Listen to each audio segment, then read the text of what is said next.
Hi, my name is Jared Mello, and this is Mello Mentoring.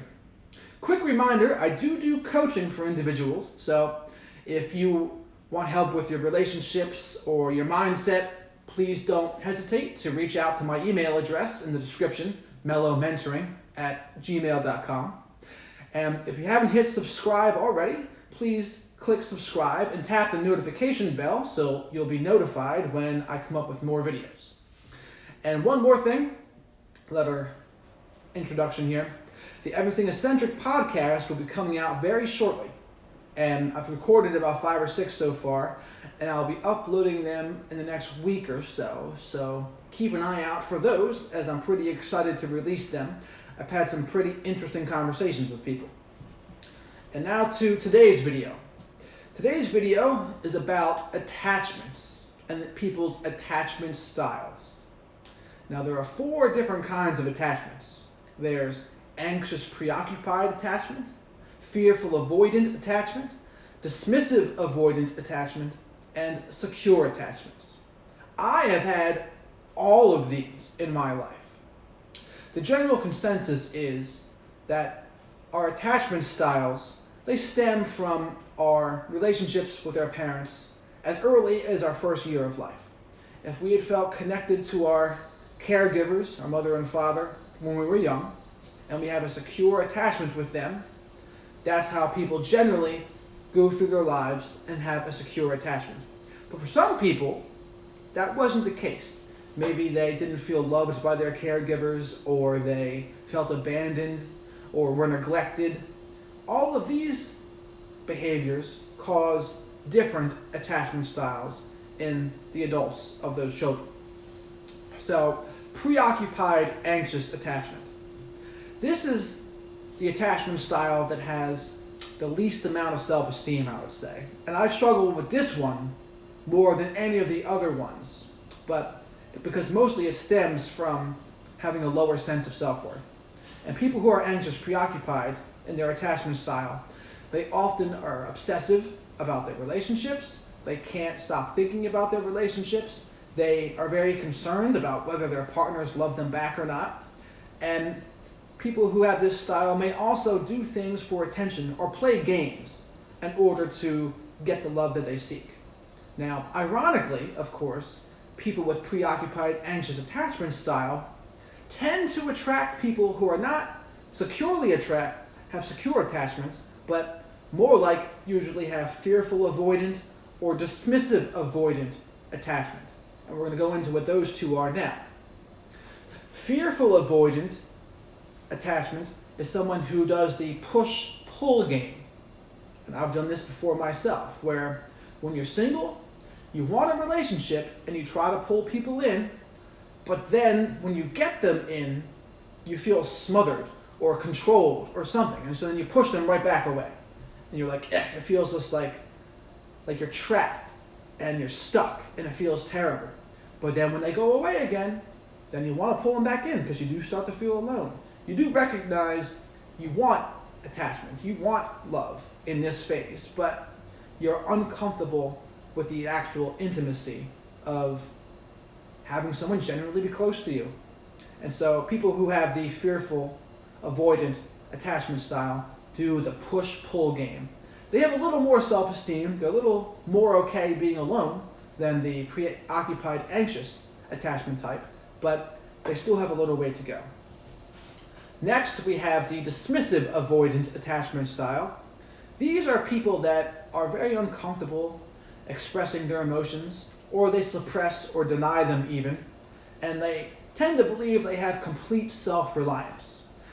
At the bottom of this attachment style is a lot of fear and cynicism about relationships, and the bottom line is they are afraid to let themselves become vulnerable because they are afraid of getting hurt.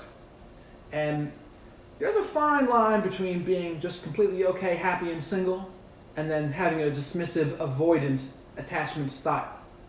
The dismissive avoidant, you can really pinpoint those because they're often attracting the anxious preoccupied ones to themselves, and there's a clash there.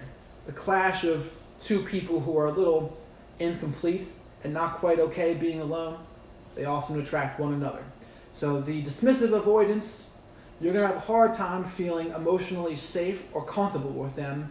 You're not really going to know how they think or feel. And I've been this way before too, when I've been more cynical towards relationships, when I think, oh, all the people that I like just won't like me back.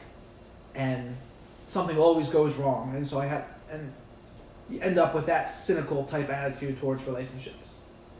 Now the final healthy attachment type is a secure attachment type. This is one where you're okay being alone, you know how to be independent, you know how to be autonomous and get your sense of self-worth from your own life and not another person, but you're mature enough to know that it's healthy to rely on others throughout your life, or you're just going to be alone your whole life. You realize that a little bit of dependence and relying on a partner is not a bad thing. You drop your guard in terms of your cynicisms. You allow yourself to become vulnerable. You share honestly and openly what you're feeling. You don't play games. You communicate. You build trust. And you don't feel overly anxious when you're not in their presence, like people who have anxious, preoccupied attachment.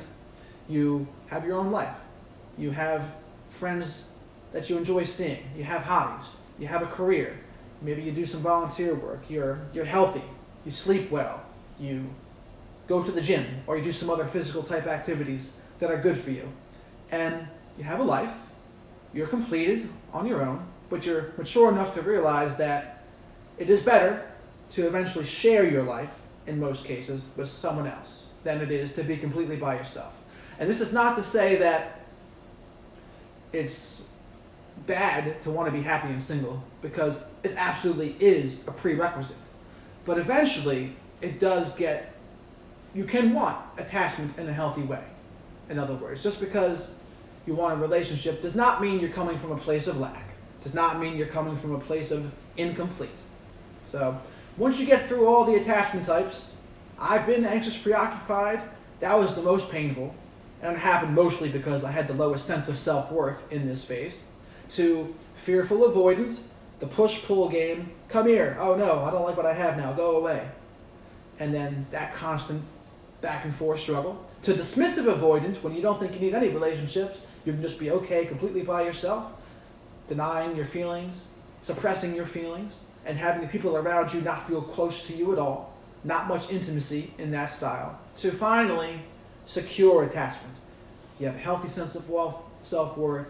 You're happy being alone. You can be independent. But you know it's okay to be intimate and to share your vulnerabilities and have a healthy attachment to another human being.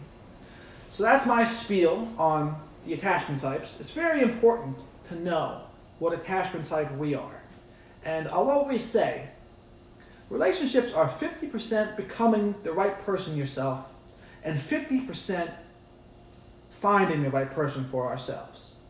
In my experience, I've recently found someone that I think is pretty awesome.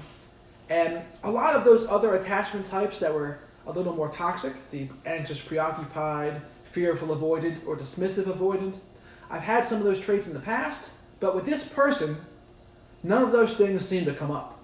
It was just like, however she is on her own, was able to let me feel safe and secure. And I think that's why it's so important to meet the right person, because in these other attachment types, we're not supposed to be with everybody. Not every person is we're not supposed to have it work out with everybody.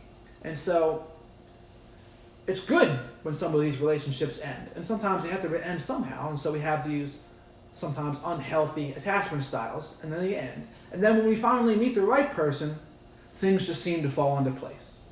And that seems to be how it's been for me so far. And I'm extremely grateful I had the time to be single for many years and to really work on myself. I think I needed more time than most people did. But I have found a good person so far. It's still new, so I don't want to jinx it, but things just seem to be working out, where in other relationships, they just didn't work out. And what could go wrong did go wrong. And in this one, it's just been the opposite. And I know as long as I'm continued to be honest and open, and we both are with one another, yeah, that's a good start. So that's my spiel on the attachment types. Again, mellowmentoring@gmail.com is my email address. And if you want any help, coaching or counseling by me, please don't hesitate to reach out. And I would love to hear from some of you so we can work together. Have a great rest of your day.